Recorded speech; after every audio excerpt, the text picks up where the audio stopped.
Ladies and gentlemen, boys and girls, children of all ages, it is your boy, Stevie Jobber. And it's your boy, Dangerous Duke. And welcome back to the Dangerous Jobbers podcast, putting wrestling over one podcast at a time. Yes, sir. Yes, sir. And today we have a very special WrestleMania rundown. Yeah, that we do. So we took a break real quick just to let everything from Mania subside before we jumped in and gave our thoughts, gave our opinions. And for an episode this big, we needed to have a guest on with us. So obviously, we're going to go right back to what works. Fresh off of his 1,000 subscribers and a wild weekend, the one and only Dee the Toy Hunter. Yes, sir. What is happening? Spotify, what is happening? YouTube. Yeah, everybody who's watching this on YouTube right now, you guys can see Dee the Toy Hunter in all his glory. The people on Spotify, Apple Music, Google Podcasts, everywhere else, you guys are hearing him in all his glory. So you're getting the best of both worlds. That's right. So guys, Mania weekend has came, it has went. And honestly, for me, it exceeded the expectations a little bit. Same here. Like, I've been kind of going over this for like the last couple years, and y'all might agree with what I'm about to say. This was the first WrestleMania that really felt like a WrestleMania. Absolutely. It granted, it wasn't, everything wasn't lumped into, one day, but I kind of dig this 2-night format. I'm starting to dig it. Yeah, I think it's beneficial for all the matches. It really makes sure that everybody gets included having it 2 nights. Granted, I think there was still a match cut and put back on night 2 for whatever reason, but I think it does well for all the people that don't want to be cut for time, and right. I think it makes it a bigger thing that it's 2 nights. But yeah, they really brought it this Mania. I haven't felt this good about a Mania in years. Like this was really great. I agree. My only beef, no Intercontinental and no US title match on the card. That's my only beef. Yeah, that was the only rough shot for me. I think the match that got cut, we'll discuss it more, but the match that got cut, if that's what you were going to give us, it shouldn't have even been on the card. You could have just cut a couple. You could have given us at least one pre-show match. Yeah, like you could have cut like 2 minutes from each match and given us a mid-card title somewhere. Right. But we're going to dive right in. We're going to start with night 1. I got the matches in order. I got my ratings right here on the paper, so you guys will be able to give yours like on the fly or if you have them. But we're going to start with night 1, the first match, the SmackDown Tag Team Championship match. So I guess we're going to start with you, Stevie. What were your thoughts on the Usos versus Nakamura and Boogs?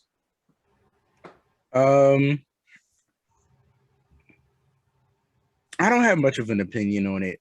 Like, the right people won for sure. Even though word on the street is they were going to give it to Nakamura and Boogs, I feel like the right people won. Boogs got injured, and I feel bad that Boogs was injured. Hopefully he recovers soon. But the match wasn't. It was what I expected it to be. I'm not even going to say that. It was what I expected it to be, with kind of a thrown together ending there because Boogs' leg went out.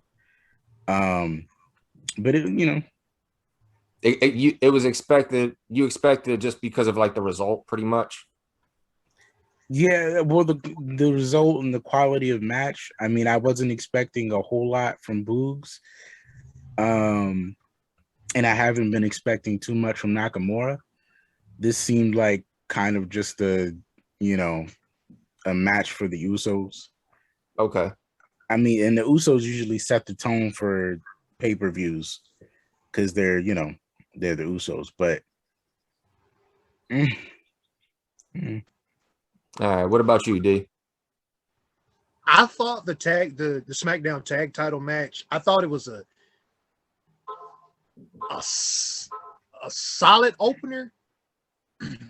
Like Stevie said, the ending was just kind of thrown together. Get well soon, Rick Boogs. I hated to see that. From what I understand, I think he tore his meniscus. Yeah, it was his meniscus and his quad. Yeah, it just I hated to see that. I mean, I thought that spot would have been cool, but you know, it was what it was. And I think the Usos kind of set the tone for night one. And I just felt like the ending of the match could have been better. Okay. For me, I honestly, I guess I'm a little different from y'all. I didn't like the match. I didn't like anything about it, but it wasn't the Usos' fault. It wasn't Nakamura's fault. It wasn't even Boog's fault. I think I just didn't like it because of how they had to go on the fly at the last minute because of the injury. Because then once Boogs got taken out, it just felt like they didn't know what they were doing. They didn't know where they were going, and they just had to find the quickest way to end it. Right. I think the only good thing that comes out of this now is the match for me sucked, but now Nakamura is getting that singles push. I guess that's what they're doing after what we've seen on SmackDown. But yeah, I picked Boogs and Nakamura to win. I'm not mad that the Usos won, but for me, I just think that match could have been better. And it's not their fault. It's just a shitty situation that put them in that predicament. So with that being said, guys, on a scale of 1 to 5, what was y'all rating for this match? I give it a 2.5 out of 5. All right, Stevie? I'll be nice and give it a 3. Damn, I think I'm the heel on this one. I gave it a 1.5. I'm just being nice. I'm being very nice. But we might see these people in the future. I don't want to. I mean, it's right. not. It just got that type of rating because of how they had to like do it on the fly. I mean, I'll be nice and give it a 2 just because of the injury, but I think it would have been higher. It definitely would have been higher had the injury not happened. Yeah. Oh, most definitely. Because the match up until the injury was good. It was a solid tag match, and I just think the injury just kind of brought it down a little bit. Yeah. And that's how it was for me on a couple of these matches. Like, they were good matches, and then something just happened that either dragged it down or something happened and dragged it up. Like, that's how it was for me for a few of these matches. So the next match after that was McIntyre versus Corbin. D, I'm going to let you take this one. What did you think of this one? I enjoyed it. Right? And to make it so bad, like, okay, I'm gonna be the heel. I hate Baron Corbin. Yep. I think he's the world's most boring heel. He was boring in NXT. He's boring now. But to see him in a Mania singles match, he worked his ass off. So I got to give it to him.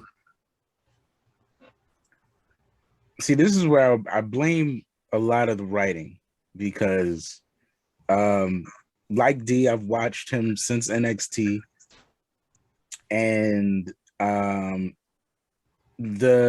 before the cocky, they called me, I didn't call anybody to be here. Before his NXT persona got to grow on me, they moved him up to the main roster. And they tweaked a couple things, and it just wasn't what it could have been. But I always knew he could work. Like, I knew given the chance, he can go. Like, he's a great athletic performer when given the chance. But his characters never, like, after they moved him to the main roster, his characters were never great. King Corbin sucked to me. General manager, but not general manager. Corbin sucked. The only good Corbin we got was broke Corbin. And for that to be what spawned Happy Corbin, the result was terrible. Considering where they could have went with this. You know what I mean? I ain't gonna lie, I did like broke Corbin. Broke Corbin was right? hilarious. It was hilarious. I was eating that up. Like every new broke Corbin thing that came out, I was rushing to see because it was the greatest thing. Like it was the greatest thing he'd ever done. But Happy Corbin is just the worst, man.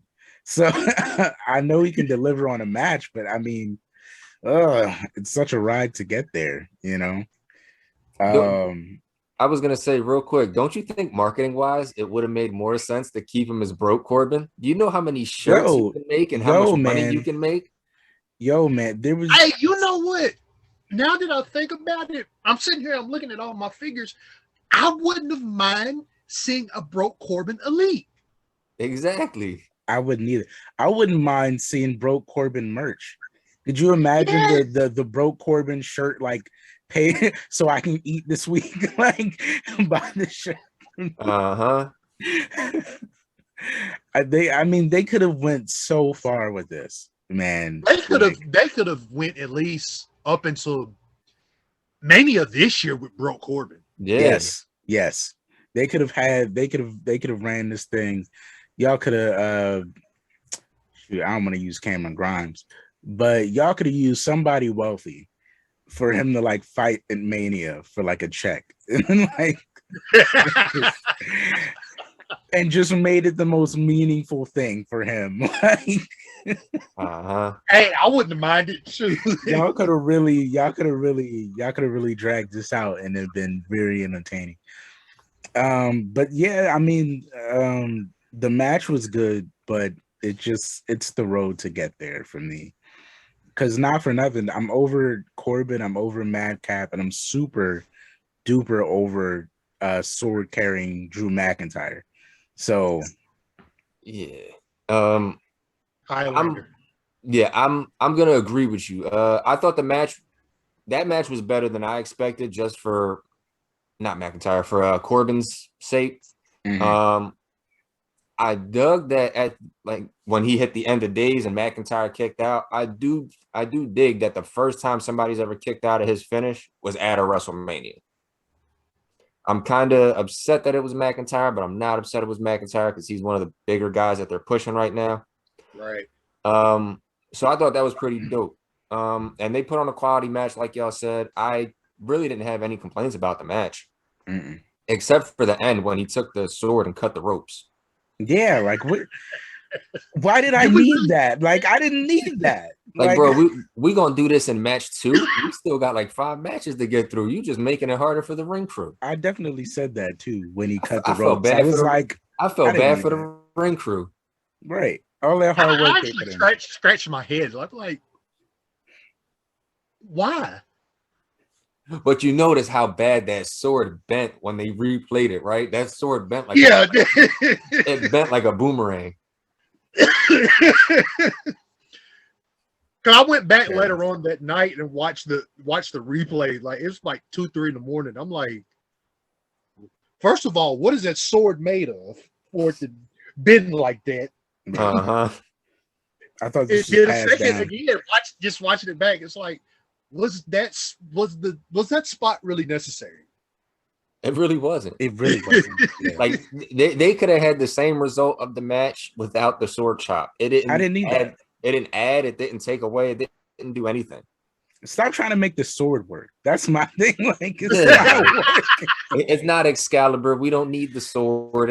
We get it. He's Scottish. He's a Highlander. We don't need the sword. At this point, I feel better about extremely Irish Sheamus than I do about extremely sword carrying Drew, like extremely Scottish Drew McIntyre. I don't like it, man. I just don't like it. I just don't like it.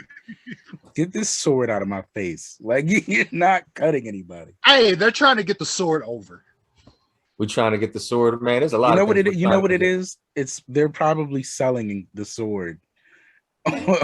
Something. They've got to be selling sword. They're trying to sell swords. That's got to be what this Hey, is. I wouldn't be surprised if we walked into a Target or Walmart and they have the sword in like the figure. Oh man. Yeah, like Drew McIntyre's sword. Really? Like, yeah, it's gonna be the same foam swords you get at Five Right, and Below. yeah. It's just gonna be the WWE logo on it. It's gonna be like a Nerf sword, but it's like by WWE. It's terrible. All right, so on a scale of 1 to 5, guys, McIntyre versus Corbin, I'm gonna be honest. I'm giving it like I'll go 2.5 on it. Wow, you were the Simon of this. I'll give it a 3.5. I'm with Stevie. I feel a way about him kicking out of the end of days, but I'll give it a 3.5. Yeah, I guess I am being the heel today, man. Next up, we got the Mysterios versus the Miz and Logan Paul. I'm gonna take this one because Stevie knows how much I don't like Logan Paul. He did surprisingly well. I will give it to him. He did surprisingly well. He got heel heat like a mother. Facts. Would I say he was better than Bad Bunny performing? No, but he was close. He definitely got more reactions. He got way more reactions. And he showed he can hang. So that match did way better than I expected it to. So that's a plus for me. I think that's the worst part about this. Right.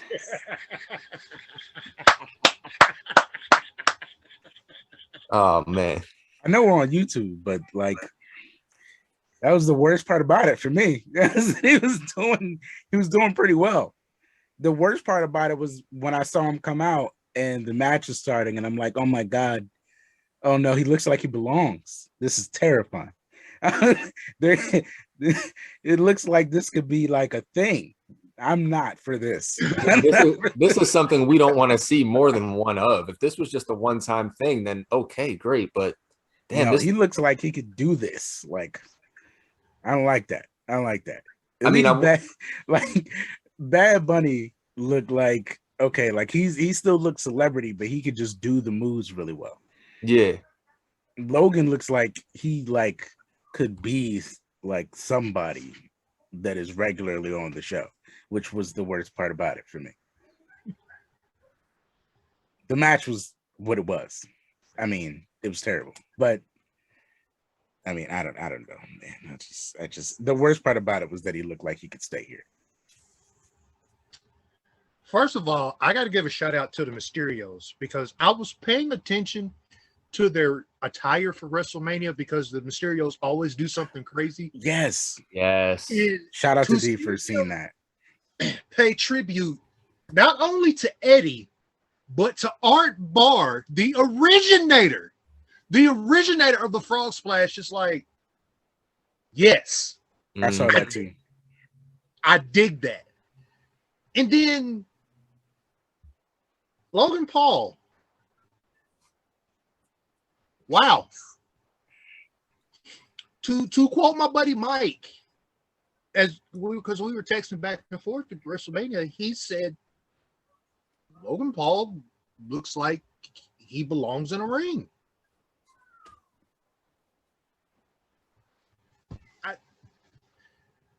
God damn it, I got to give the bastard credit. Yeah, like I mean, that's really all we can do. We kind of ate our words a little bit, saying that we had no faith in this match. But it was a decent quality match, and like you said, they paid respects to Art Barr and Eddie, not only with the attire for Eddie, but Dom also did Eddie's he also did Eddie's move. Like, I don't know if you guys have seen recently, like on TikTok and Facebook and whatnot, they've been replaying the clip of when Eddie was fighting World's Greatest Tag Team. And he did that move with Shelton where he grabbed his wrist, jumped on the top rope or the Oh top yeah. and then jumped on the Charlie Haas. And Dom did the move too. I was like, damn, they pay attention to social media because that's been circulating a lot. I don't know what it is, but like anything Eddie, just you see it if you see it on TikTok, you see it on Facebook, like anything Eddie, just it just pops up, and it I think as fans, it's like, damn, we really miss this guy. Yeah, He's one of the greatest of all. He might be the greatest of all time.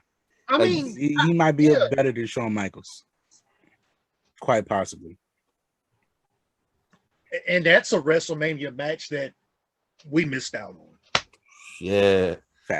Supposedly that was supposed to be their match at 22. Yeah. If he never passed, but yeah, we missed out on that one. But yeah, they did great. So I'll start the rating. I'm gonna give this one. I'm gonna give it a 3. 3. Damn, and here I thought I was the Simon. I'm not too much of a Simon this episode. Next one we got is Becky Lynch and Bianca Belair. Stevie, go right ahead. So this was the second, maybe the second. This was the third best promoted match on the card, I feel like. Especially with her cutting her hair beforehand, and the chair spot, it looked like it was gonna break her neck and everything. They promoted this really well. I did not agree with Becky Lynch's outfit in the least. I didn't know what was going on there. There were a lot of references to Haley from Paramore. So I'm not exactly sure what was going on there. But they put on a great match. It ended like it was supposed to. It gave me the apology that I needed for SummerSlam. Yeah. Which I think is the most important part, is that they apologized for taking it from her in like 13 seconds, was it? Yeah, 26 seconds. 26 seconds. So they did what they were supposed to do. It was a solid match. It was good.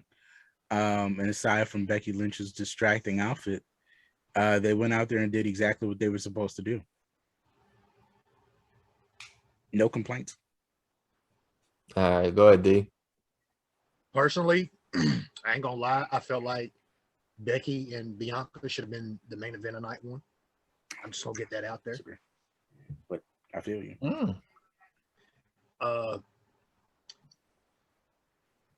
It was a really good match. It told a great story. I love the build because really, if you think about it, it's been a year-long build. For once, like Stevie said, WWE apologized to the fans. They gave us the ending that we deserved. And overall, I love the match. I love Bianca's entrance with the Texas Southern Band. Yeah, that was cool. Becky, I really don't know what your attire was all about, but we're going to overlook that because when we get to the next match, we're going to talk about that guy and the other guy. Oh, yeah. Yeah. Oh, yeah. So, yeah. So solid. A great match. Great match. Yeah, that's basically all. That's basically all you can say. It was just a great match. Yeah, they did great. Y'all hit the nail on the head for me. I didn't really have much else to say other than what y'all said. They gave us the right result that we wanted. They gave us the match that we originally wanted back at SummerSlam. And they delivered on that apology. For me, I'm giving this match a 4 out of 5.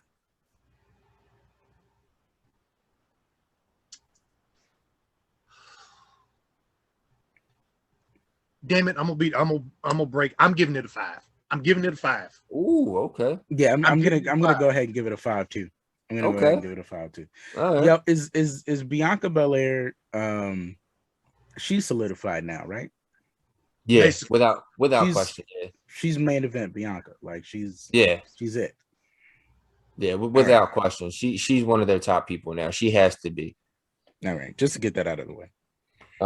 Next up we have the match that I know we all were looking forward to. And Dee, this falls to you to give the first intro for it. So Seth Rollins versus vacant opponent who turned out to be who most of us had expected, Cody Rhodes.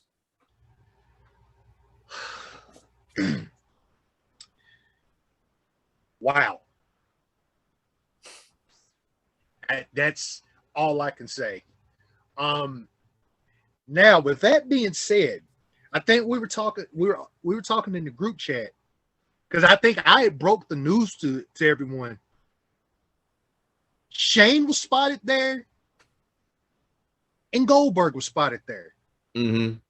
Now in the back of my mind, I'm thinking, WWE, don't mess this up. We don't need them. Mm-hmm. Give the fans what they want. You know, Seth come out and I guess one of Becky's dresses. I don't know what he had on.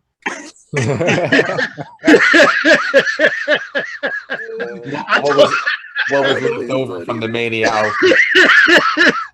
I'm just gonna be honest. I don't know what the hell Seth had on, but I'm just like, we're gonna go with it. And there was just that pause, and you could tell the crowd was getting antsy because they pretty much knew. They pretty much knew. Mm-hmm. And the pyro goes off, the lights go out, and then you hear Cody's music, his AEW theme. Yep. I'm sitting there with my mouth just like, they actually gave it to him. I was like, Vince, you actually did something right for once. And you could have swore the roof off of AT&T. Like if you listen to that crowd reaction, especially we were all watching it live, just to hear that crowd reaction, you could have swore the roof off AT&T Stadium just blew up. Yeah. I mean, people went nuts.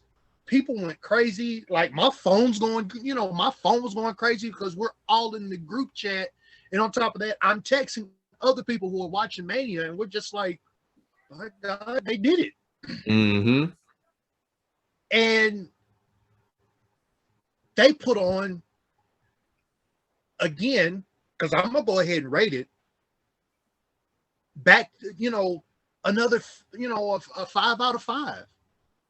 I mean, and then on top of that, you had the tribute to Stardust. You had you just had so many different things in that match, and it was just kind of like, man.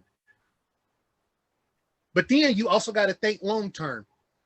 WWE, please don't mess this up. Mm-hmm. Mm-hmm. Absolutely. Unbelievable match. 5 out of 5. It's good to see Cody, wrestling. I don't care if it's in AEW. I don't care if it's in New Japan. I don't care if it's in Ring of Honor. I don't care. It's just good to see Cody wrestle, but especially on a big stage like that. It was cool to see Cody WrestleMania. Mm-hmm. Go ahead, Stevie. I'll let you take the next one. So step back to rewind. I've always said Cody was a great storyteller, in and out of the ring. Yes. And in AEW, he had this thing where I never understood it, but people would just not be for Cody. And I was like desperately trying to wrap my head around the negativity that was going around Cody. I just could not understand what about his character that they didn't like. So when he left, And I was really waiting until I saw it to believe it. So when the music hit and it was really Cody, and you heard just the pop was like unbelievable. I mean, I'm standing up with my head on, my hands on my head, freaking out too. But when I heard the reaction, I was like, okay, this is what's supposed to happen. But this is what is supposed to happen when Cody comes out.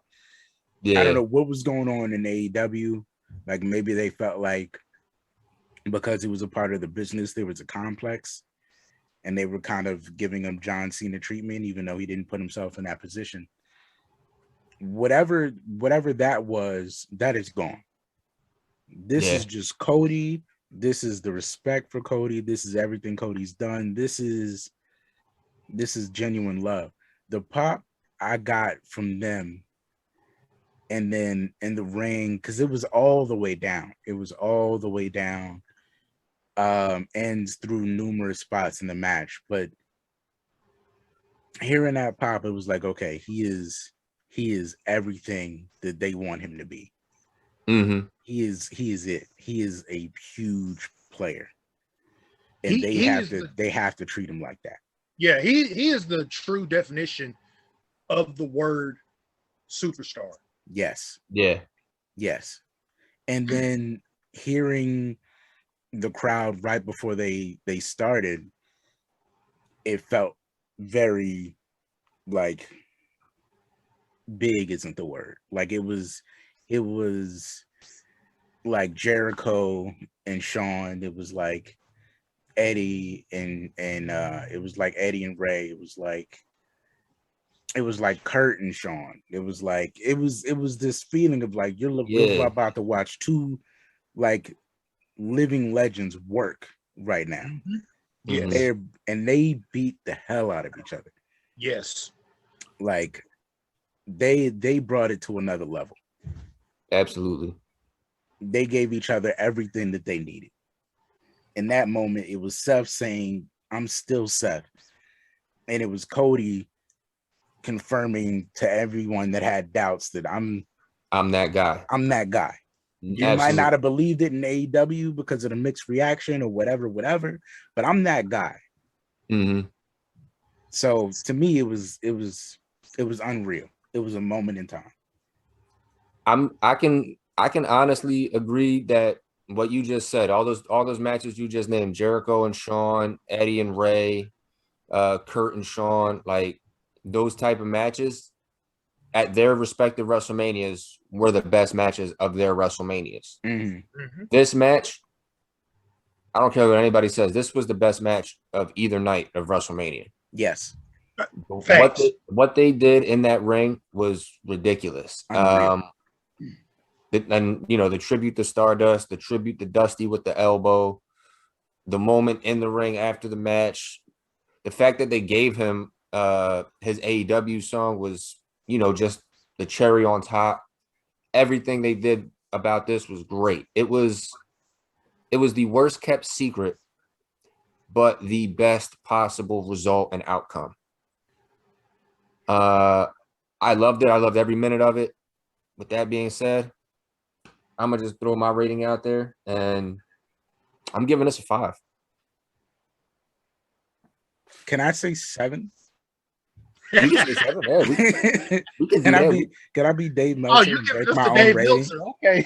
Yeah, I'm a Dave Meltzer and give it a 7. Well, no, hold on. Incredible. Like not like the match was a 5, but the atmosphere was on a different level. Like because of the crowd, I'll bump it up to a 7 because I mean that match wouldn't have been that match without that crowd either.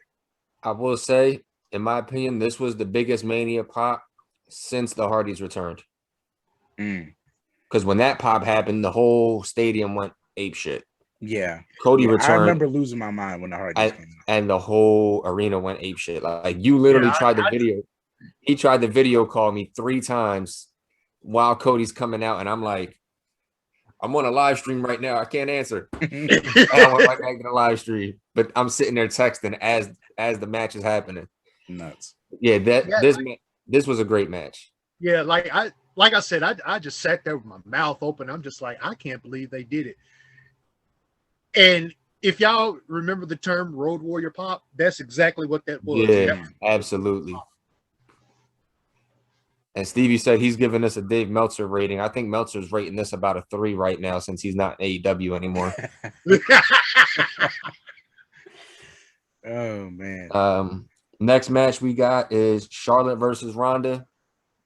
Stevie, I'm gonna let you take this match because I know Ronda's your girl and Charlotte's your chick. So go ahead. I'll let you take this rating. Yo, no BS. If I was them, I'd be in the back like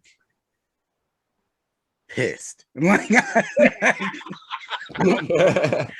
Like I'm throwing something. Like why were we last? We got to go out and follow that. Like I'd be in the back throwing stuff. On top of what we got to build up to that's coming up next.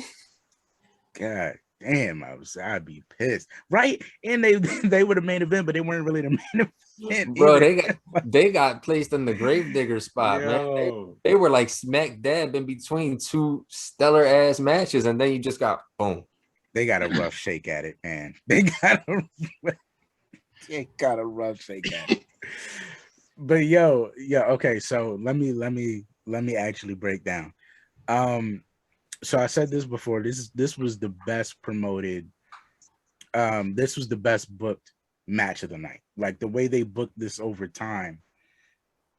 To promote it, outside of Brock and Roman, this was the best. Like this was the best built match on the card for me. Of probably the whole Mania besides the Seth thing, but you can't, even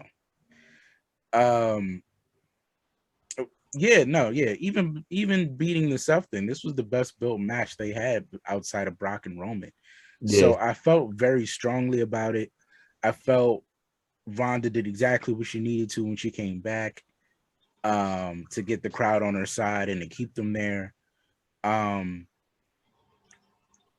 Charlotte is at the peak of her, whatever you want to call it. Charlotte is Charlotte. At this point, she's a living legend. Like, not even like statistically, she's just head and shoulders above everyone else. And she's got this new air of confidence that clearly not everyone likes, but I'm all for it. Thank you, Andrade. Thank you, Andrade, because she's more Charlotte than she's ever been before. She's firing on all cylinders, and Ronda is, say what you want, one of the best boosts and probably one of the best in the ring when given the chance that you could put Charlotte up against right now. So they went out there and they had really think about it. Like I had to think because there's nobody you could have put her up against that would have felt as big, that would have given you as good of a match.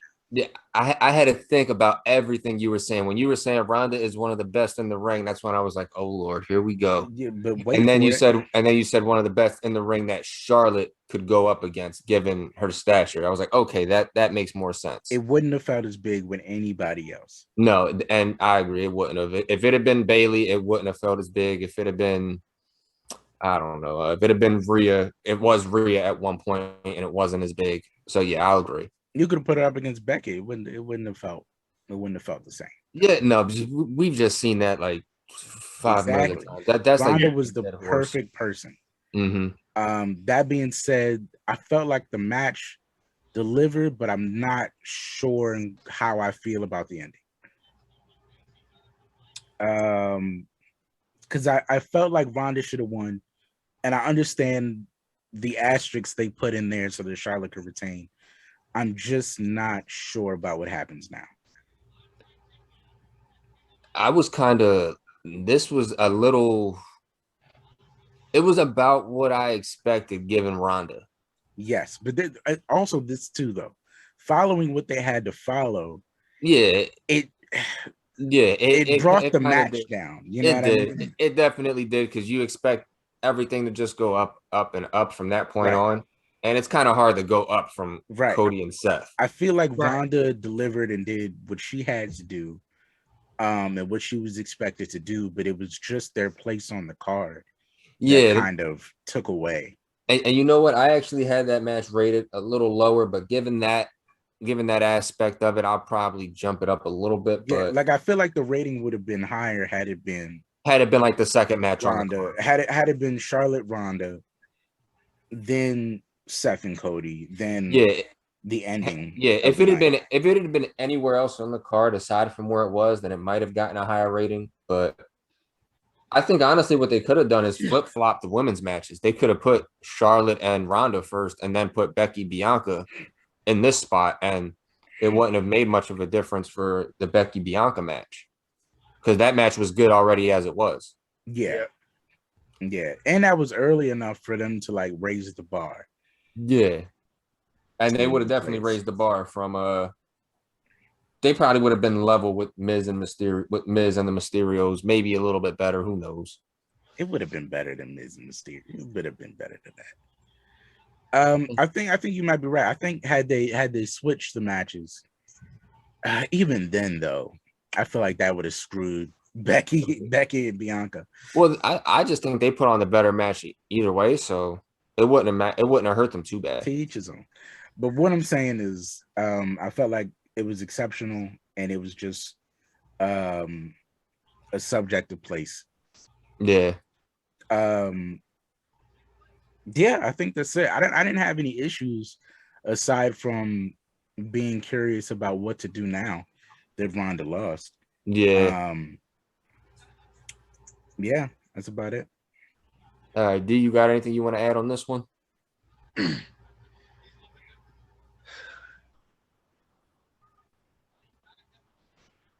Trying to follow Seth and Cody was like Triple H and Jericho trying to follow Rock and Hogan. Okay, I was trying to figure this out. You said it. You put it exactly how I wanted to. I couldn't think of the match though. I remember Hunter saying that he was pissed because he had to follow one of these really big matches, but I couldn't remember the match. That's the match right there. Yep. Yeah, that and I felt like it was hard for Ronda and Charlotte because, like I say, it was like it was in that same boat. But I will say, both ladies did the best they could. I thought it was a really good match. Mm-hmm. It was built properly. It told a great story. But I'm just like Stevie. It's like, okay, Ronda lost. Where do they go from here? Yeah. Yeah. And it was the way that, and then on top of that, now that I sit here and I think about it, and I kind of think about it in my mind, it was almost like when, because I want to put one of her dad's like big championship matches and like how he retained. It was like, because the way she won was pretty much a Ric Flair type move. Yeah. So it was almost like when, geez, because there's so many Flair matches, I can't really put my finger on one match, but it was one of those matches where like Ric Flair won dirty. And he wasn't supposed to. It was almost like one of those. It was like straight out the playbook. It was like straight out the playbook. It was straight out the family playbook. And again, like Stevie said about Charlotte finding her groove thanks to Andrade. Yeah, they like did. Charlotte felt like Charlotte again, but also at the same time she kind of sprinkled some of her dad's playbook into her playbook, and it felt right. Yeah, it wasn't too much of one thing and not the other thing. It was like it was Charlotte, but it was the added in family stuff. It wasn't too much Ric Flair, it wasn't too much Charlotte. It was like a good blend, and Right. it was her, but she was still her dad in a way. Like Eddie with the shoe at the end of the Kurt Angle match. Yeah, Like, WrestleMania. they had a great match, but that little extra bit in there Kind of added like, to it. Yeah. I don't have much to say on this match. They exceeded my expectations a little bit. I mean, I didn't have high expectations for Ronda. I didn't. Stevie knows I didn't, but it did pretty good. I'll give it that. I had it rated at a 2.5. Given where I had it rated or where the match was, I'll be generous. I'll give it a 3.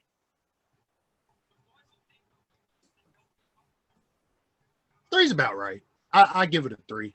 Only because they had to follow the 2 best matches on night 1 back to back. They were sandwiched in between 2 unbelievable moments. Like y'all can see, I got the book right here. I literally had it at a 2.5, but I'll give it a 3 given where they were sandwiched. Man, I'm biased. I'm calling it a 3.5.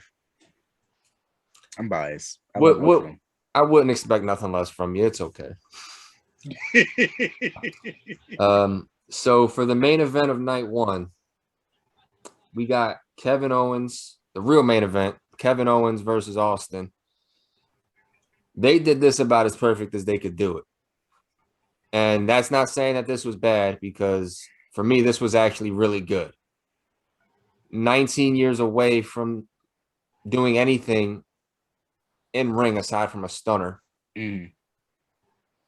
This was the most nervous I have ever been for anyone competing who has been away from an injury or a layoff or anything like that. This has been the most nervous I've been for anybody in a ring. I don't think I've been this nervous since Sting came back and had his first match in AEW, where I'm like, oh God, watch his neck, watch his neck. For Austin, I'm like, yo, watch his knees, watch his neck. Don't take that suplex. Don't do this. Don't do that. And he hung it. He hung in there. I'm really surprised at how well he did. I mean, I shouldn't be, because it's Austin.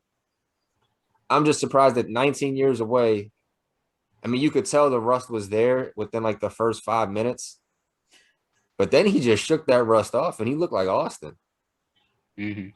My main worry was whatever they do with this, whether it turns into a segment or a fight or a match, don't ruin his legacy. Because his legacy is one of those rare legacies that got bigger and better after he retired. So with that being said, they definitely did not take away from his legacy. They did a great job with this. Kevin Owens was the perfect one to do it with out of anybody on the roster right now. And I'm throwing my rating out there because I'm pretty sure you guys are going to throw yours out there. This, for me, was a 5.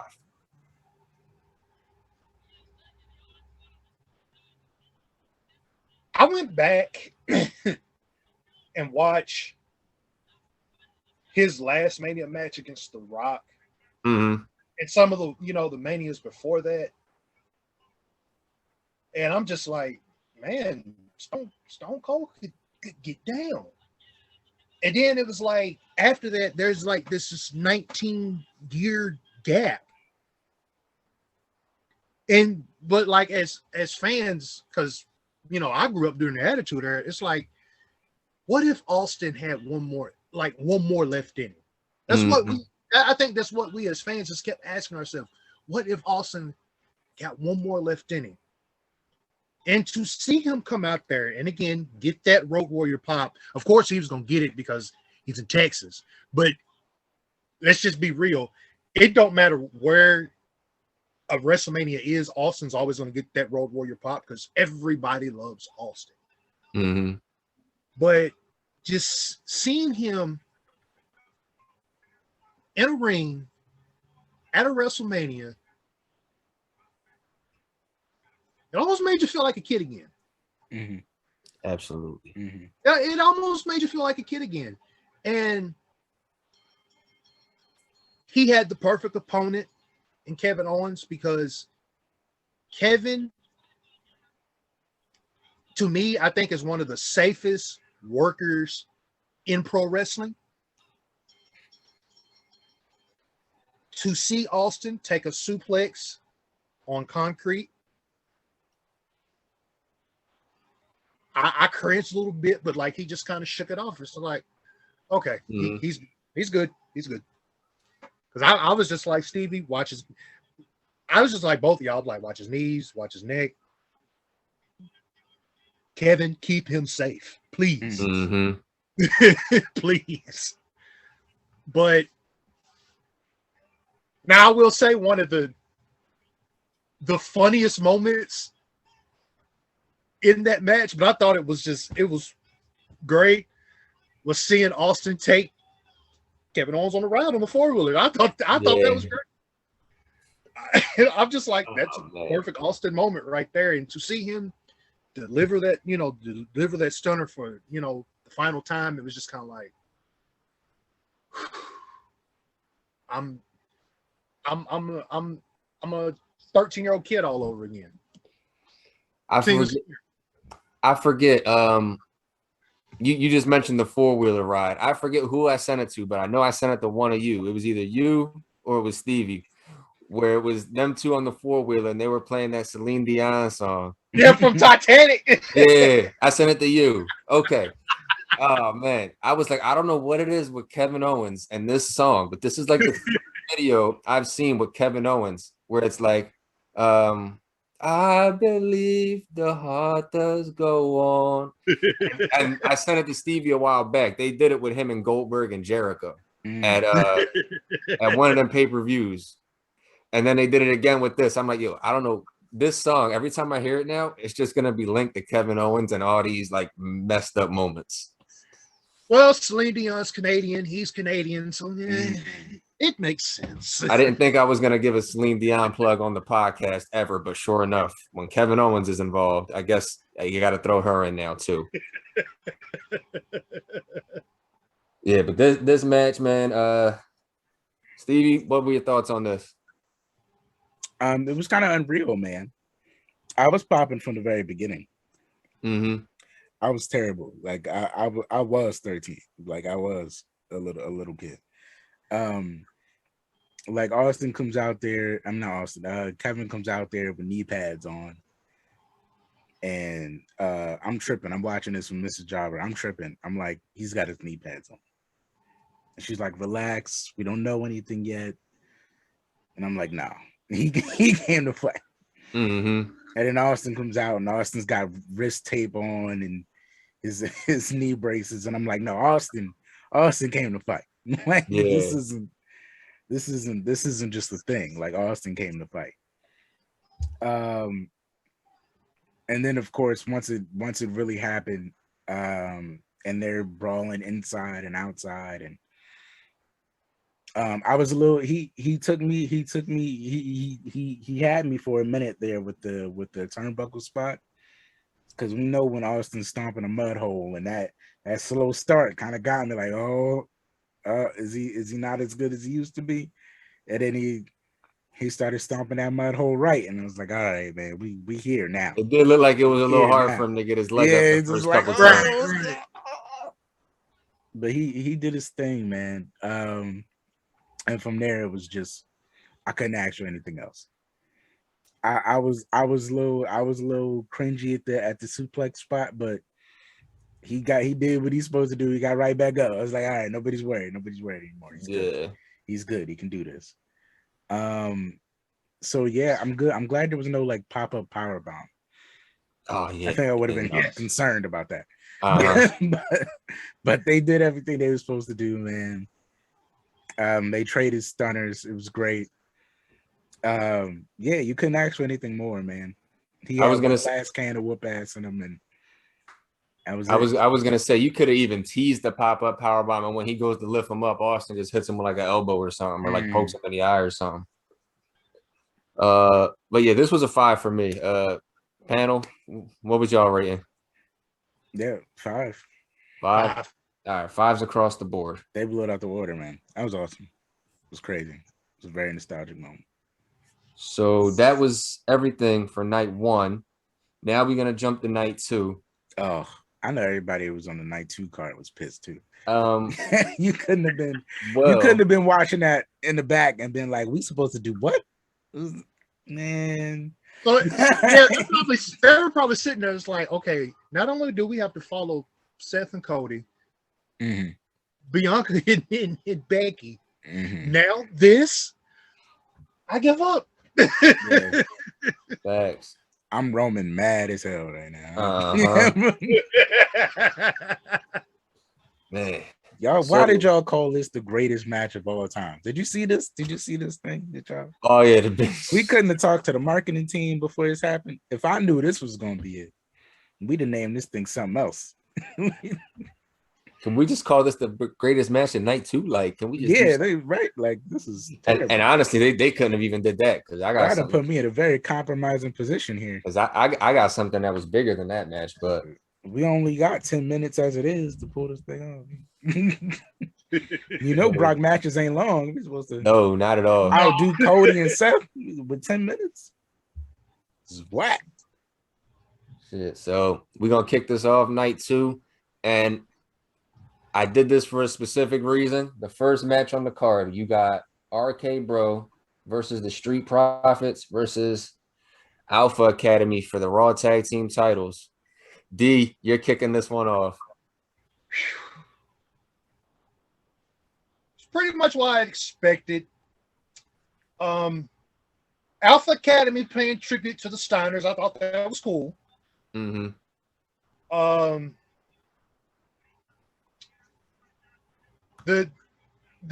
ending of the match with the tandem RKOs, I thought that was cool, especially Randy's, because let's be honest, anytime there's a WrestleMania and Randy's involved, you're going to see some type of spectacular RKO.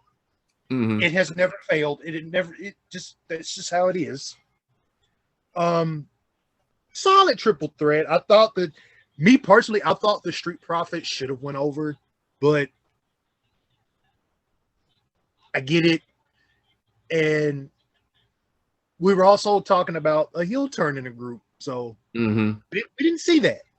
Yeah, which was kind of a surprise. That was kind of a surprise, because like I think the go home show to Mania, the Profits somewhat got kind of that. You would have thought that the Profits might have were turning, but the ending of the match is like, no, they didn't. And of course, Gable Stevenson coming out of the crowd and giving that suplex to Gable. I still want to call him Shorty G. I don't know why. But I'm sorry, Stevie. I'm sorry. Sheesh. We'll never mention that name again. But seeing him deliver that suplex to Gable was just kind of like, all right, this dude's gonna do something. And overall, just the toast at the end and all that. But it was pretty much your typical triple threat tag team match. I'll go ahead and say it on the podcast. Didn't nobody come to see Otis? There you go. That's what I was feeling. There was a reason I did this a certain way so D would get this match. Y'all was just waiting on that. Y'all was waiting on that. Yeah. But nobody came to see him. Nobody came to see Otis, but I will admit Otis did have like some pretty cool power spots, but really didn't nobody come to see Otis. Yeah. But overall, solid match, and I guess in a way we kind of got the ending that we wanted.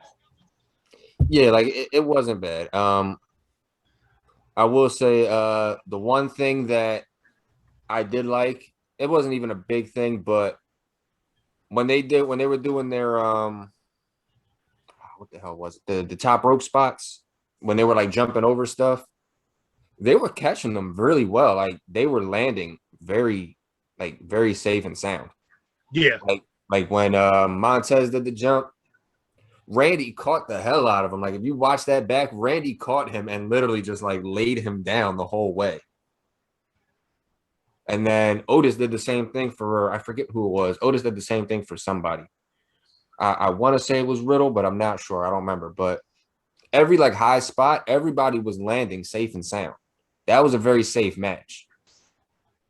So they did a lot of great stuff in that match. The Gable Stevenson thing was a nice touch, especially with Chad Gable. And there's really not much else I could ask for it. Like you just said, it was a solid triple threat tag match. Everything turned out well. My rating, oh no, wait, Stevie, you got to give your thoughts still, right? I liked it. I agree with everything y'all said. Nobody came to see Otis. I feel really good about Gable's phase in his career right now. He finally found something that works. He's in his like bratty Kurt Angle with hair phase, and I'm digging it. I hope Gable's good. I hope the other Gable, dude. Stevenson. Yeah, I hope Stevenson's good. Stevenson. That Yeah. threw me off. Did anyone else think it was Stevenson? I definitely did think it was Stevenson. Yo, I swore up and down it was Stevenson. And yo, like totally thrown off. But I hope the other Gable is good. I'm happy about where the first Gable is in his career right now. I think he finally found something that is gonna stick. Nobody came to see Otis. Randy did what he was supposed to do.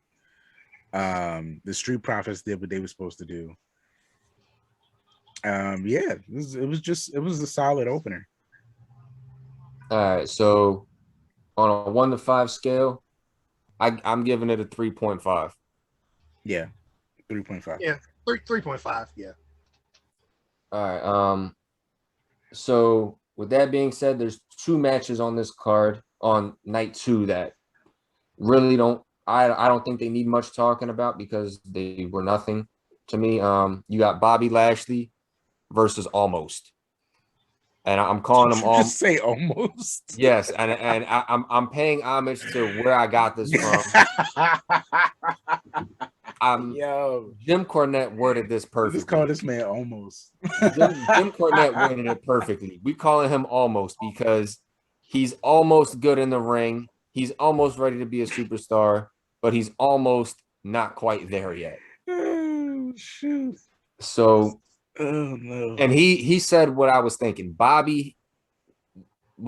There wasn't a muscle in Bobby's body that could have got him through this match and made it a quality match. There was nothing Bobby could have done. Bobby was doomed from the start unless he had a Shawn Michaels type of match, and Bobby's not that performer. So Jim Cornette worded it perfectly. He called it perfectly. I ain't got nothing else to say. This match got a 1.5 for me. Wow. And Dee showing the perfect example of where that match belonged. Right there. -67. -67. Now look, if that match is getting a -67, there's one more match on this card I know is going to get a lesser rating than that. Yo, man. Like, go ahead, D. This was my bathroom break. Mm-hmm. This was my bathroom break. It's like I was like, I'm not watching Almost walk to the ring. I'm like, it's cool to see Bobby. I mean, Bobby's Bobby, but I'm not gonna watch this big, tall, goofy-looking joker walk to the ring. Is it? You know what? This was almost like Undertaker and Giant Gonzalez from WrestleMania 9. Oh god. Because like if you just go with me on this. Mm-hmm. That's one match in the streak nobody talks about. This is the one match in this WrestleMania no one will talk about because it was a bathroom break. You would it was either a bathroom break, a kitchen break, check the food to make sure it's done break. It was whatever you want to call it. It was change the thermostat, do something. Anybody want seconds? I'm gonna go make a beer. Yeah. It's like, yeah, let me go get another slice. Let me go get another couple slices of pizza. And Uh-huh. by the time I come back to the, from the kitchen to the room, it'll be over. And If this was at the Dangerous House, this would have been a moment where Stevie was like, "All right, Duke, you need help pouring the drinks for everybody? Let's go. I'll help." Yeah. Everybody, shot? Anybody? Shots? Doubles. Let's go. Come on. Mhm. yeah, shoot, if I was there with y'all, I'm going in the kitchen with y'all. Y'all look like y'all had the most fun. We need to help them pour these shots already. I thought about it a little closer to Undertaker and Khali, but I think you're right. I think And what's funny is to the same effect though. Just like I didn't come for this. No one cares. You know what, they threw me for a loop though, because when they first interacted and I found out it was going to be Omos and Bobby, it looked like this might be entertaining.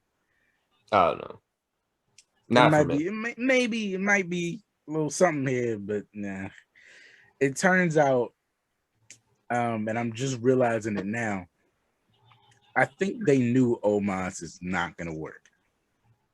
I think they knew. I think they know, and they're just really trying hard. Like they're really trying to push that giant card, and it's just like, because I think that's why they stuck him with AJ first. I think they knew he was not going to get over on his own, so they stuck him with AJ because AJ makes everybody look better. Yeah, and then they looked good for a while because it was AJ and his giant. And then when the giant left him and he beat AJ and nobody really cared, it became this. Maybe he wasn't ready. They've been struggling to find a giant ever since Braun. Mm-hmm. Yeah, that's really what the problem is. They haven't found a giant to the quality of Braun Strowman. And Gunther ain't gonna do it. And Gunther ain't good. Well, listen, here's the thing though. Like, I'm not even ready to talk about the tragedy of Gunther. I'm not even ready to talk about it. Different time, different place. Yeah, listen, but I'm still mourning the death of Walter. So we're not even gonna go there. Look, even Dee's upset about that. Because let me tell you how much faith I had. Oh, look who he got. got. Walter, let me tell you how much faith I had that Walter was gonna be the one until they ruined him. And I'm still not over it. But yeah, they're trying to find somebody as good as Braun. And the problem here is that you should have never let him go. You should have treated him how you were supposed to treat him, and you should have never let him go because you wouldn't be in this spot. Facts. Like Omos ain't gonna do it. You're not gonna find another one. Like he was it. He's it. He was it, and he's gone now. Let it go. If I may quote one of my favorite movies of all time, Coming to America, his mama named Walter. I'm gonna call him Walter. Yeah. Yeah, but this match was just it was I can't say nothing about this match. 1.5 for me. That's my rating. That's what I'm giving it. I'm gonna take my negative 67 and I'm gonna give it a 1. Okay. Bobby won, right? Bobby won that. Yeah, Bobby won. And that's the only reason I gave it the 0.5. Oh boy. Is it a great comeback for Bobby? No. Maybe. No, not really. No. Man, whatever. It's a 1. It's a 1. If I can give it a 1. It's a 0.5, really. Like honestly, like it's not even. It's like watching a great Khali match. It don't matter how good the guy in there against him is. Yeah, it ain't gonna work. It's just for the simple fact that it's great Khali. It's a walking 1. Yes, a walking 1. Yes. That is almost walking 1. He is the reverse of Shawn Michaels and AJ and Bret Hart. You are going to have your worst match with this guy. Damn. Ouch. The way that AJ can make anybody look good, he can make anyone look bad. Great Khali can make anybody look bad. Like it's just not great. Like ouch. Wow. That was a, and it's not his fault. Like, listen, if Omos, if you're listening to this, I feel like you're probably a great person. It's just probably better than Rene Dupree. Oh, That's an inside joke. We're gonna have to tell you about that one. We're gonna have to tell you about that one. That's an inside joke. Oh man. Like, I love you, Omos, but Omos is not Big Show. Omos is not Mark Henry. Omos is not any of these guys. Like, Omos is not, you barely Khali. Yeah. I think did we get everything we had to say about that match? He might, you know what? Yeah. He might be Big Daddy V. He might Oh be no, we can't even. No. And I think even V was kind of better than him. Yeah, don't lump V in with him. Okay. We at least show a little bit of love to V. V was better than him. Next up we got Sami Zayn, Johnny Knoxville. This was just a comedy match. Nobody expected a wrestling clinic out of this match. It was just the comedy match. That's what it was. This was it was good for what it was. This was amazing. This was everything I wanted it to be. It was Johnny Knoxville taking legit bumps. It was what it was supposed to be. Like, if I was booking the match, I would have had it booked just like this. It was a live Jackass. Let's have it be Sami Zayn versus Jackass. Listen, everybody here knows how to take a bump. Let's just do some ridiculous bumps and throw some Jackass stuff in there. They did exactly what they were supposed to do.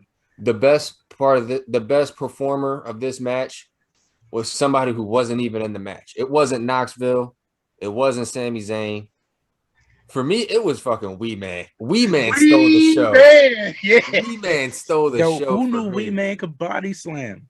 Yo, that was like the highlight for me. Like, this man took a hell of a kick to the face. Like, facts. No pun intended. He took his whole face like straight hell of a kick. It looked like that clip where Bam Margera is drop kicking somebody. I forget who it is, but it looks like that mean drop kick, and the whole face just goes like that.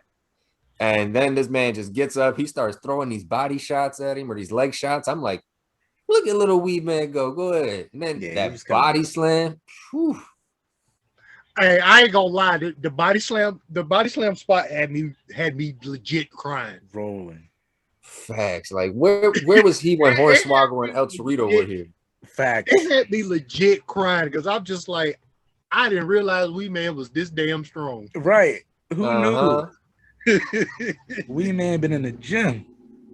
He been putting in work for WrestleMania. Facts. Yo, did y'all see the Mark Henry tweet after his yo, funniest thing ever. Like, yo, my man said, I produce nothing but greatness. I was like, yo. Hey, shout out to Mark Henry, man. That is legit one of the funniest tweets of the year. I'm sorry. Man, shout out Mae Young for helping her produce that greatness. Oh man. Oh me. Well, for those of y'all who don't know, for the listeners and the viewers who don't know, there was another debut at WrestleMania in this match. Mae Young and Mark Henry's hand baby made an appearance, and this might be Rookie of the Year for us. He's been working with Jackass all his life. This was his big moment to shine. Full circle for the hand. It was his big break. Dude, let's send him down to NXT. Give him the North American title. I don't care. Nah, but this match was pretty good, man. It was a solid comedy match for what it was. Knoxville did great. Wee Man did great. Pontius, we didn't need to see your ass again, man. But you did okay. Facts. Oh my god, yes. Yo. The big mouse trap, the taser spot, the bowling ball. The only thing that would have made it a little bit better is if Steve-O was there, but that's what I was gonna say. I was waiting for Steve-O, but it's fine. It's fine. For a comedy match, it gets a 5. For a Mania match, I'll give it a 2.5 to a 3. I'll give it. I'll give it. Well, yeah. I'm going with a 4. I'm gonna give it a 4. It was one of the funniest Mania matches I've ever seen. Yeah. For that, I'll give it a 4. All right. For a Mania match, it's a 3. For a comedy match, it's a 5. I'm gonna go with Stevie, man. I got to give it a 4 because just it was one of the funniest things I'd ever seen. It was definitely a good match. It exceeded what I thought it would have been. It was promoted fairly well. Expectations. I was just like, Johnny Knoxville and WrestleMania does not go together, but no, not at all. This was great though. I will take this. Yeah. It was, and this was one of those matches that wasn't promoted on TV that much, but it was still promoted fairly well. They promoted it the right way through social media, through media and whatnot, given Knoxville's a movie star.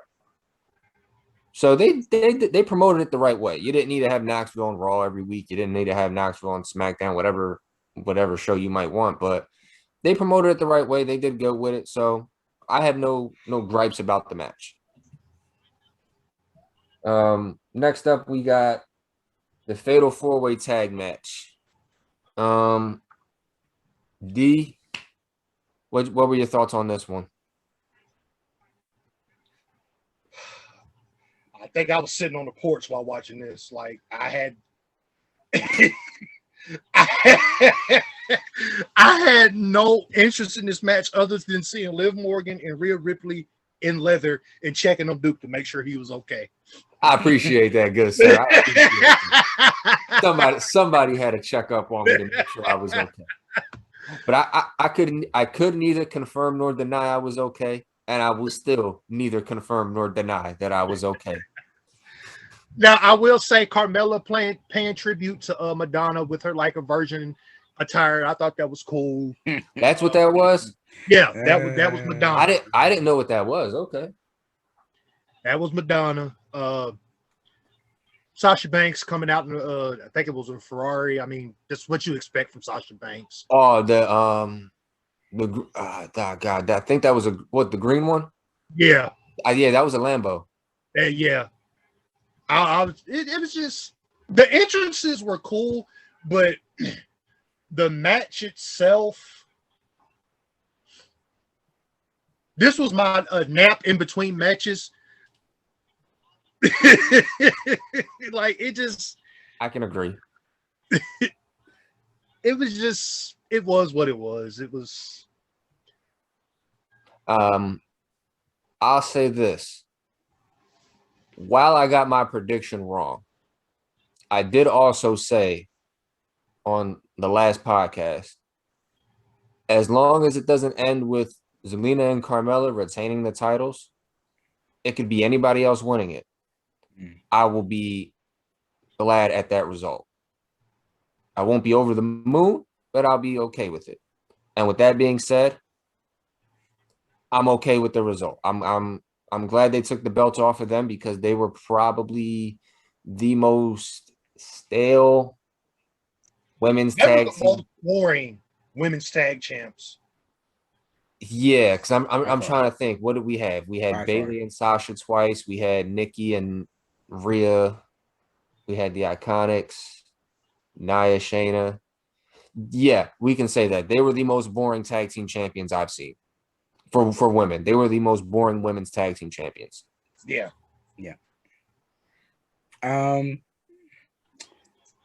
So Mrs. Jobber had her finger on the pulse with this because Duke had his pick, which to me was the best tag team wise to consider for winning because Liv and Rhea worked better than any of the other thrown together tag teams.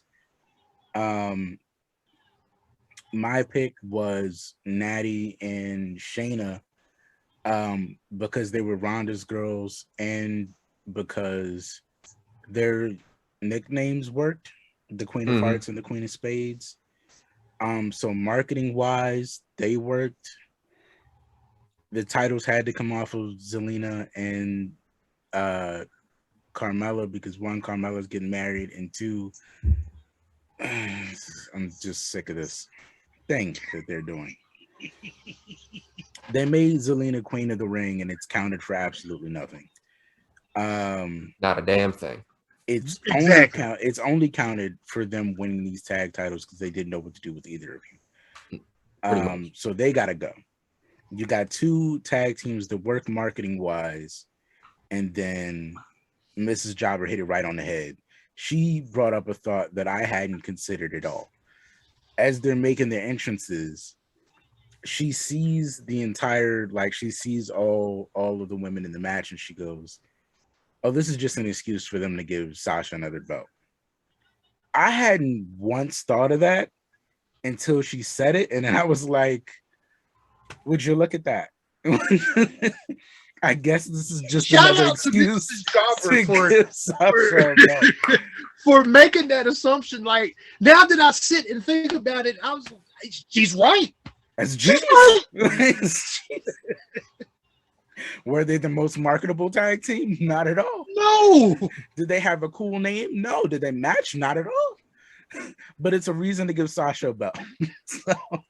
so whatever. Hey, we might got to feature Miss Jobber on an episode too.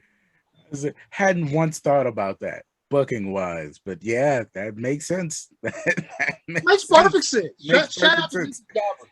In hindsight, she had the right idea from the jump. Mm-hmm. If only I had realized it was that simple. And plus, if you think about it, look at Sasha's entrance. Yeah, it's the only one with a really cool entrance. Yeah. Yeah. How did I not see this? So with that being said, I'm giving this match, I'm giving it a 2. 0.5? 1.5?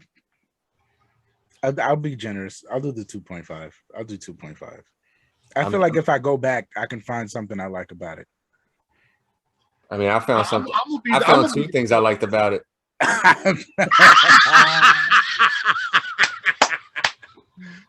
We got to keep it PG because this is going to be a YouTube video.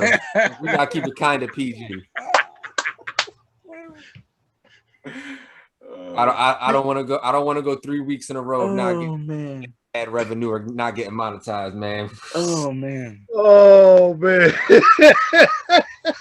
We gonna be on week 3 of this.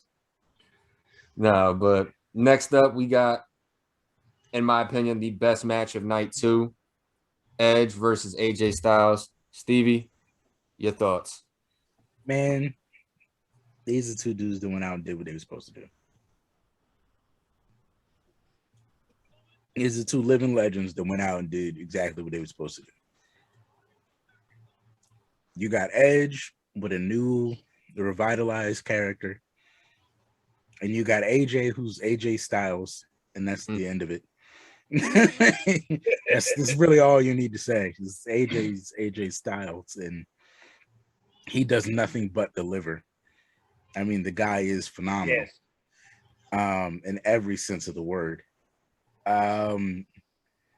They did what they were supposed to do. I was confused legitimately at the ending, and then I was like, I see where they're going with this. I hate that AJ had to be the fall guy, but if there was anybody to have it against, be AJ. You know, Edge used to have the dream match he wanted. They gave them a good amount of time to deliver, which they did. The dodging of the spears, and they pulled out. Like, I would have been totally fine if they just did the match. Mm-hmm. But I get the asterisks of, like, maybe they can run this back, and creating space for them to do this long term. I think the result of it with Damian joining Edge has the potential for a very, very good faction. I had heard rumors they were thinking of giving Edge a faction. My question is, not even question, my comment is, be very, very careful about the other people you put in this group. Be very, very, very careful about this. because I've seen the names that could come in. Some of them I agree with, some of them I don't. Some of them I feel like need to be in this group because it'll be a crucial part of making sure they're successful if they go from one brand to another brand without saying any names. I just be very careful because I feel like I have enough faith that Edge can make any group better. But you just please be careful about the people you put in here. But the match itself was amazing. I'm with Stevie. I love Edge's entrance. I love his gear. Yeah. AJ was AJ, but let's be real about AJ. We have always had this thought of what can AJ Styles do at a WrestleMania ever since we saw him in TNA. Yeah. We've seen it for the last few years, and it's like, okay, AJ belongs. The build around this match I thought was cool. It's cool to see Edge in his heel role, this more dark version of him. I love it. The faction, I'm just I want to mention the names, but I'm not. Yeah, let's not even, because one name in particular that just is like, but yeah, great match. I enjoyed it. The ending was what I expected.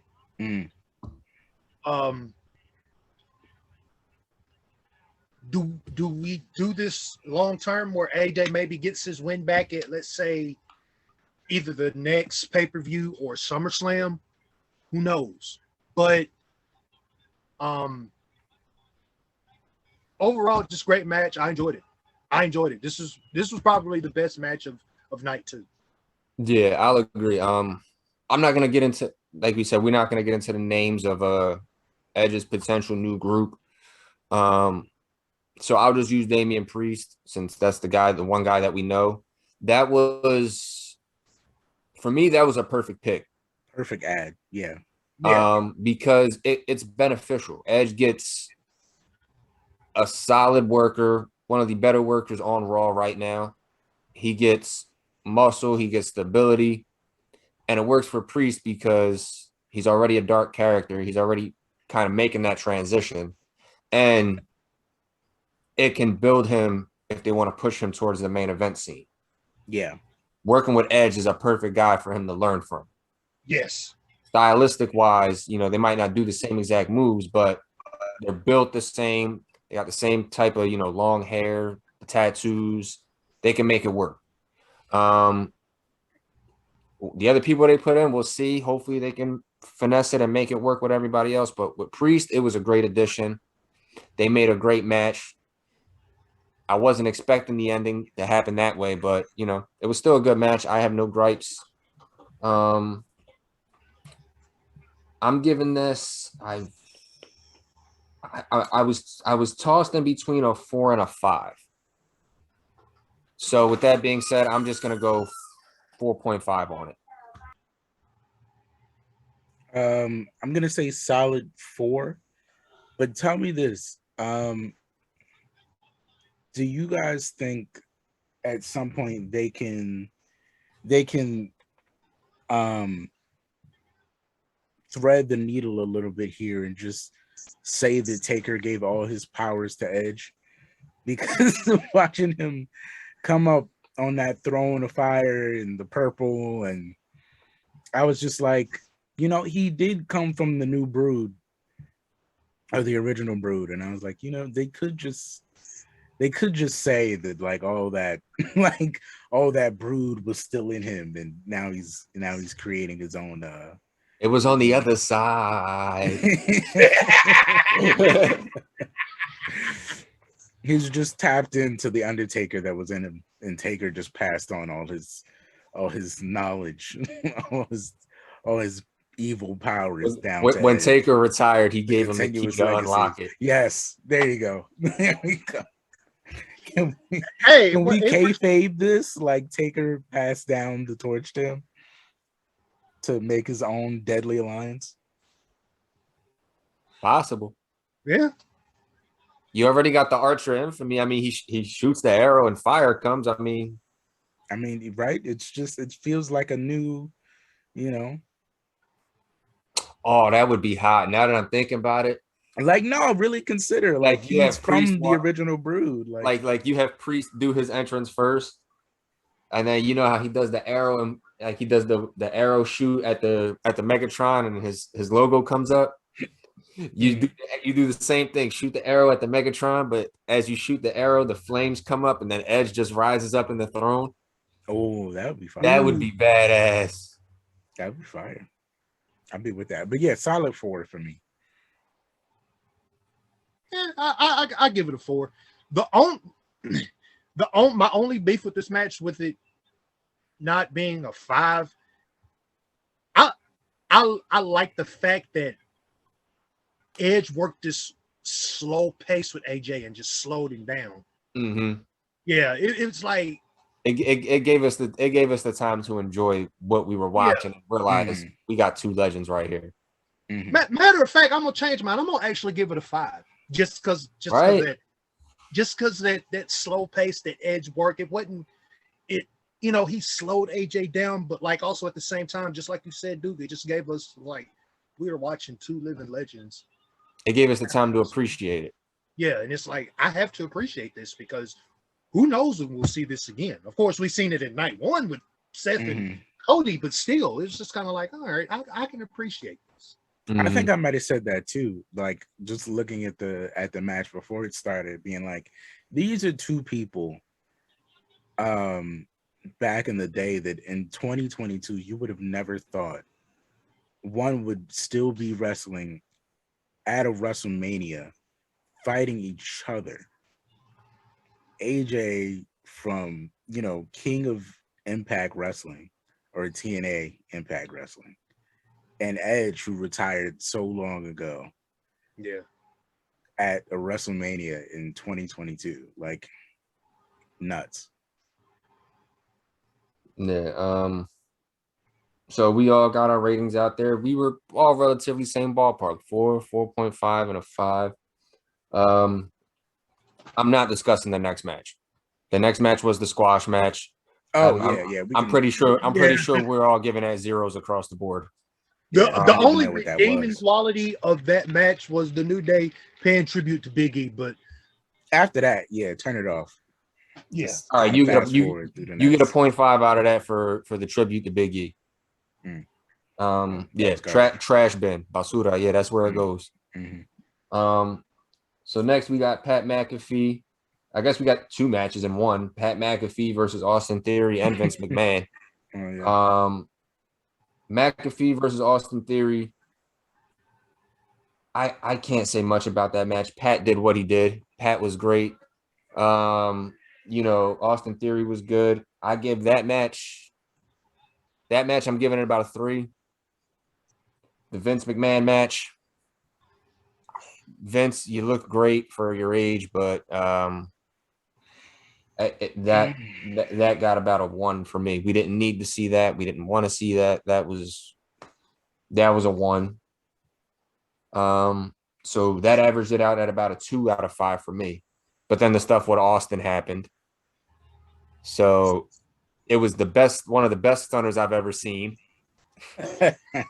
With Austin. No. Hear me out. With Austin Theory, because he sold that stunner pretty good. Followed by the worst stunner I've ever seen. It's almost like 1997 again. No, this was like the stunner they did back worse. These stunners were just terrible. You know what? I ain't got nothing else to say about that. I was watching Mick Foley's reaction to it. He was cracking. Man, Mick Foley. His reaction was perfect. Mick damn near died on that stunner. I was like, yo, somebody get that man an asthma pump or something. He looks like he's about to. But we all had the same reaction to it. I'm pretty sure. Like we all were just just the worst dying thing. laughing. Like I seen Theory take the stunner, and I'm like, damn, okay. Like, and I seen people complaining that he oversold the stunner, and No, he didn't. Well, if that's the case, Yo, that's the point, guys. My reaction. that's the point. If that's the case, The Rock oversold. Yep. Scott Hall oversold. Xavier Woods. Xavier Woods Pat, oversold. I mean, Pat come oversold. Like when Pat took it, it was great. Yeah, and Pat didn't oversell. Pat took that also. Pat did exactly what he was supposed to do. I posted the picture. I love the effect of like shooting out the beer as he fell over. Yeah. I sent you the picture of him just laying there on the floor with his eyes closed, drinking the beer, and I'm like, same, Pat, same. I'm in the same boat as you. I would have did the same thing. Just to take a stunner from Stone Cold. Legendary. Why? I just hope Austin. Wait, was best moment of Saxton's life. Who was the last stunner he ever gave to? Technically, was it Pat, or was it Vince? Yeah. I think it was Vince. Oh God, if Vince was the last stunner, then I mean, you gotta think it started with Vince. Well, did it start with Vince? Or did it start with Austin? It started with Austin. No, like did Austin start the stunner with Vince? Yeah, it started with Vince, let it end with Vince. Can Vince just take the stunner one more time and do it better? He's not. That's the thing. God, Vince takes the stunner bad every time. It's only gonna get worse. Yeah, because like if you go back and watch this first stunner he took in '97 compared to now, they're basically side by side the same damn cell.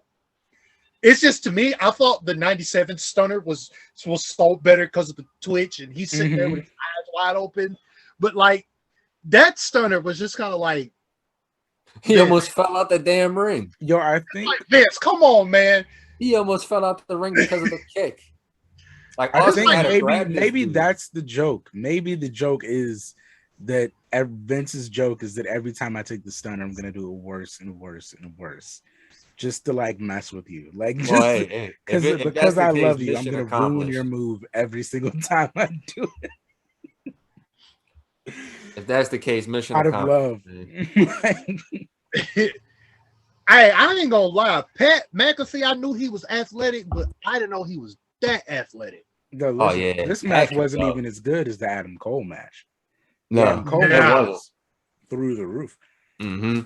But yeah, I knew Pat was gonna be as good when I heard that he had bought himself his own ring. Yeah. And then I was like, okay, he's not gonna be rusty. He's doing this. Yeah, he's gonna take this seriously. And I thought he did well. Like for me, even though he missed the swanton, seeing him do it was just kind of like, damn. Yeah. Mm-hmm. Yeah, I think they need to give him I don't want to say a better opponent, but yeah, because the match wasn't bad with Theory. The match wasn't bad with Theory. Nah. And Theory can go and give him the chance. I just think he needs more of like a match next time. Yeah. Like this showed that he can do the little celebrity thing and blah blah blah. But let's give him like next year, let's give Pat like a match. Let's give him 15-20 with a guy that can go. Give him Kevin Owens. Oh, fuck you, because that's who I was gonna say. Yeah, that'll be the perfect. Because they're both great talkers. They're both sneaky athletic. You could do Sammy too. You could do Sammy too. Yeah, I feel like they could really get in there and do it. So, I guess we'll just rate the McAfee Austin Theory match. Yeah, it's not even considered a McMahon. I'll give it a 3. 3. 3 is the perfect rating. 3 is perfect. Yeah. All right. Yeah, solid match. Yeah. It was really for the aftermath of the match rather than the match itself. Yeah, because my score was fluctuating after everything that happened. Like at first it was a 3. Then it was like a 2. Then it was, a 3 again and a 2.5. Like it just fluctuated so much because of every little thing that happened. I was like, let me just stick to the original rating I gave it just for this match. So I stick with 3. And the last match on the card, we got Roman Reigns, Brock Lesnar. Who wants to take the reins on this one? No pun intended. You know what? I'll take it. All right. I don't think it lived up to the billing of being the greatest match of all time. Mm-hmm. But I will say it was your typical hoss fight. Like, you know what to expect from Roman. You know what to expect from Brock. Mm-hmm. It was just what it was. And it was suplexes, it was spears, it was Superman punches. And they went at it for a good 10 or 15 minutes. And the ending in a way shocked me. Mm-hmm. Because you figure if anybody's going to end this title reign, it's got to be Brock Lesnar. Mm-hmm. Like, I already had this pictured in my mind. It's like, oh, Heyman's going to turn on Roman, and he's gonna go back to Brock, and everything's going to be right, and this, that, and the other. But it was just kind of like, nah. Oh. Wow. Okay. I mean, that was just the perfect reaction to me. I think me personally, since they didn't end it at this Mania, that I don't know why I'm thinking this, since it didn't end now, it's most likely not gonna end until next Mania. I have like maybe 3 or 4 names. Because I feel like if you're not gonna have Brock do it, there's only one person that you can have do it. I don't think so. Go ahead. I think Rock. No, share your. I think The Rock. I disagree, but I agree for 2 different reasons. I mean, just because like I struggle to figure out, like, and I'll give you my thing. Unless you do the Cody thing somewhere and have Cody do it, but I doubt they're gonna put that much faith in Cody to have Cody take it from Roman. My initial thought is Cody. That's my first thought. I want to say AJ. I want to say Edge. I don't know. Yeah, I have a few names. I have Cody. I have Edge. I have AJ. I have Seth somewhere in the back of my mind. I'll throw my thing is okay. Go ahead. Bobby Lashley. I think Bobby's a potential name as well. Depending on how they build them. But what I think it'll be is a mix of moments. I think I don't even want to say SummerSlam because I feel like that's too soon. I want to say at one of the big 4, Roman defends the title against one of these potential names. Okay. I feel like, allow me to fantasy book for a minute. I feel like Cody's moment has to come at a WrestleMania. Okay. So I want to say Survivor Series or Royal Rumble. Survivor Series or Royal Rumble. I would have. I don't even want to say Edge. Whatever, because I'm not gonna fantasy book this whole thing. I'll say Edge just to say Edge. Let's say Edge runs it back with Roman, and after Roman and the Bloodline have like taken out every single person in Edge's faction, and it's just down to those 2. Mm-hmm.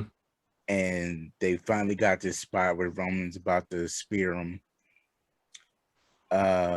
Rock comes in mid-spear.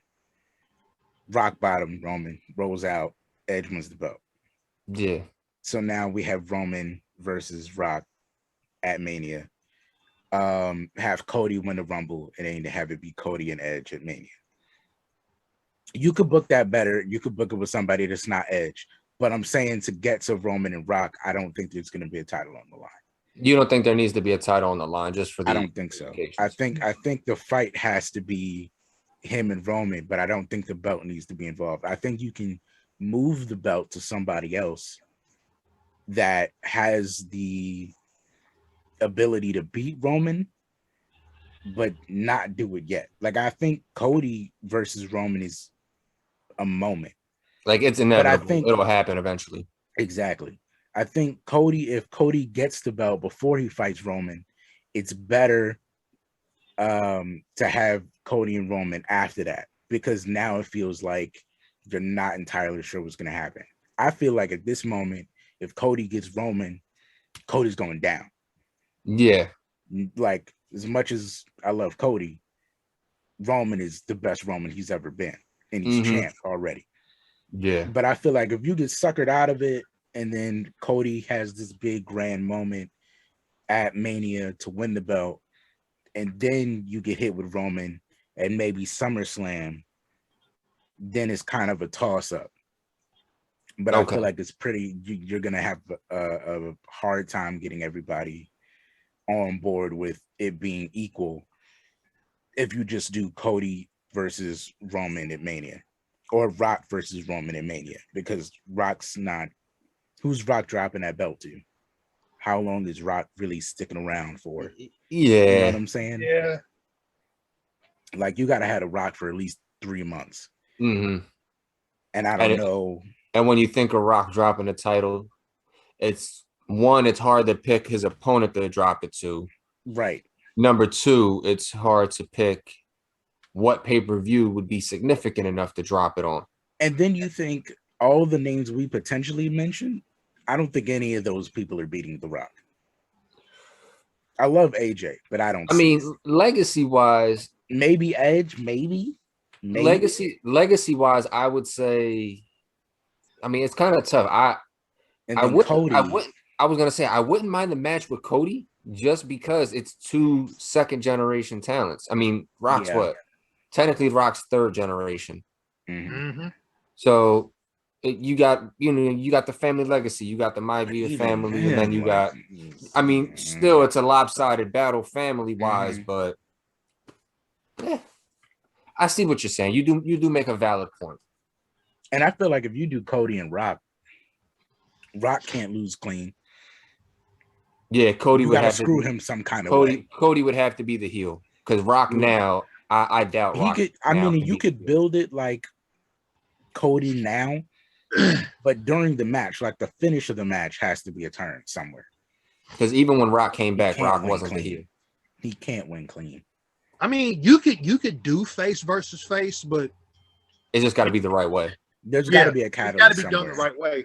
And plus, if we really think about it, when's the last time we seen a face versus face match really work at WrestleMania other than Ray and Eddie? Rock and Cena the first time. Even then, though, we kind of decided who was the heel. Yeah.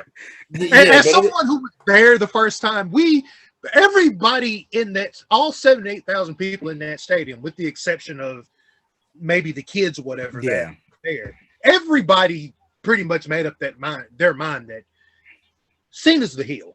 Yeah. Like, technically he even teased the heel turn. Yeah. First time, but he didn't go through with it. Yeah.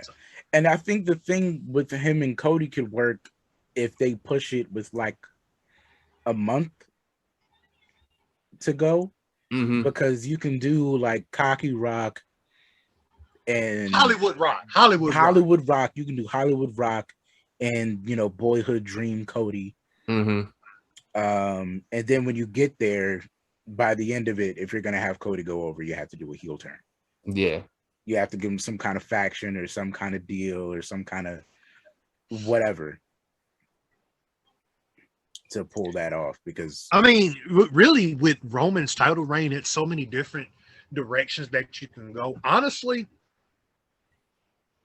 thinking from WWE's perspective, I think they go another year with him being the champion. That's what I was could believe thinking. it. That's I what could I was believe it. thinking. Next Mania. That's what I was thinking. I just And don't really, know. the way I see it, the only way it's done right is if, since you got Cody there, let Cody win the Royal Rumble and build from there. Mm-hmm. I mean, you could still have somebody take the title off of him at the Rumble, though. Like you could figure out a way to have somebody take it off him. I mean, you could do a transitional title change, but really, if you really dumb it down and really think about it, I think they're going to go another year with Roman as champion, and maybe Brock comes back at that Mania to help Cody win.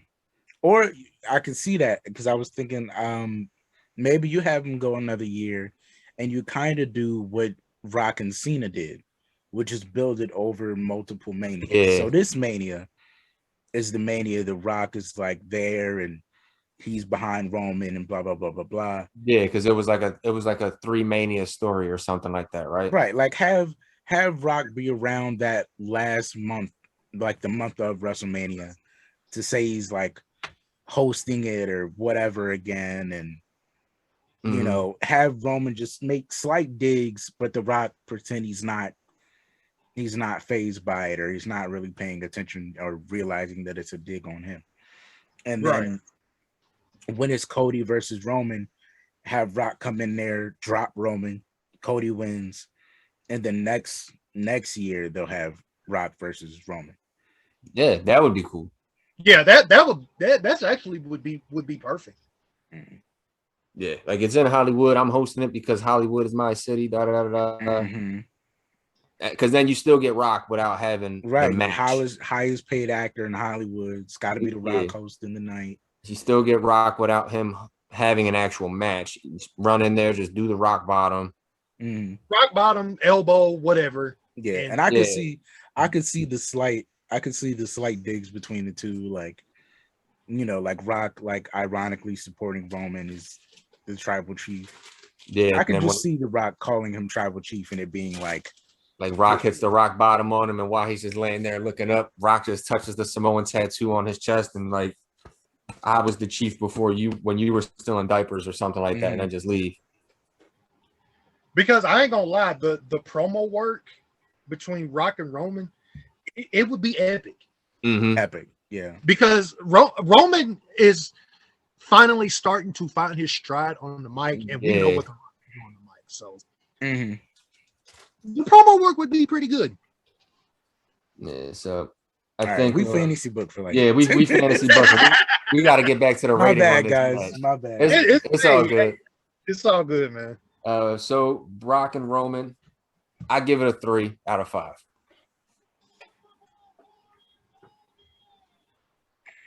How long did they go? Did they go 10 minutes, 15 minutes? They went a little over. Yeah, they did a little over 10. Yeah, 15 is a good ballpark number. I'll give it a 3.5. They did 15 minutes. 3.5. I like it, and because I like the ending, they could have. You know what? I feel like they could have dragged out the ending more after seeing Roman with, like, I don't know if his arm was actually dislocated or not. It didn't look like it on Friday, but when he was playing like his arm was taken out and he was telling Paul as Paul was trying to motivate him, oh, it's out, my arm's out, and then pulling that out in the end. I feel like they could have dragged that out a little bit more to make it really seem like Roman might lose this. I feel like they pulled the trigger on the spear a little early. Yeah. But because of the character work Roman did, I'll give it a 3.5. You know what? I'll give it a 3.5 too. Just so I don't end the segment on being the only Simon. I'll give it a 3.5. Y'all been calling me a Simon all day. I'll give it a 3.5 because it was a good match. It was. Well, guys, that is our WrestleMania rundown with our predictions. Let us know in the comments or on the website or anywhere what your ratings were. If you guys thought the show was great, if you guys thought the show sucked, what you would have added, taken away. And before we log off of here, Dee the Toy Hunter, tell these lovely people where they can find you, bro. You can find me on YouTube, Dee the Toy Hunter. I just checked. We're almost at 1,200 subscribers on the channel. Hey. at Dee the Toy Hunter _1 on Instagram. And yeah, mostly I'm chatting it up with these guys along with the rest of the fanatics. AJ the Collector, Fitz, Reckless. Shout out to them. But yeah, that's where you can find me. Gotta show love to them wrestling fanatics.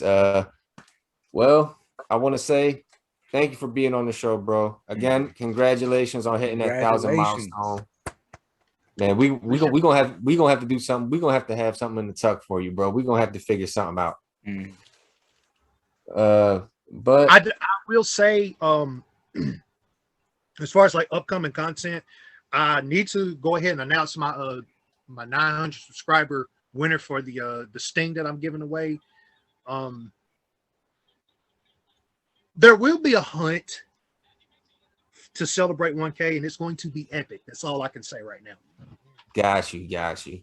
Right. Yeah, we can't wait to see this, man, because we know you're gonna have some stuff in the kitchen cooking up, and it's gonna be fire. I don't know what it is about you, but you've been finding fire. Like the last few hunts you went on, you found some fire. So I can't wait to see it, bro.